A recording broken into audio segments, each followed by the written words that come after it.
ભારતમાં telephone fraud અને spam calls પર લગામ કસવા માટે કેન્દ્ર સરકાર અને ટ્રાય દ્વારા કોલિંગ નેમ પ્રેઝન્ટેશન નામની નવી વ્યવસ્થા અમલમાં મૂકવામાં આવી રહી છે।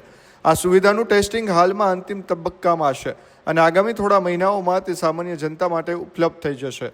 ભારત સરકારે તમામ ટેલિકોમ ઓપરેટર્સને 31 માર્ચ 2000 સુધીમાં સમગ્ર ભારતમાં આ સેવા ફરજિયાતપણે શરૂ કરી દેવા સૂચના આપી છે। અત્યાર સુધી આપણે અજાણ્યા નંબરની ઓળખ માટે ટ્રુ કોલર જેવી થર્ડ પાર્ટી એપ્સ પર આધાર રાખવો પડતો હતો, જે ક્રાઉડ સોર્સિંગ પર ચાલતી હોવાથી હંમેશા સાચી માહિતી આપતી ન હતી।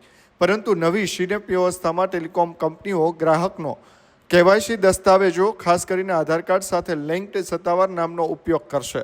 આનો અર્થ એ છે કે જ્યારે કોઈ વ્યક્તિ તમને કોલ કરશે ત્યારે તેના સિમ કાર્ડ લેતી વખતે જે સત્તાવાર નામ નોંધાવ્યું હશે તે જ તમારી સ્ક્રીન પર દેખાશે।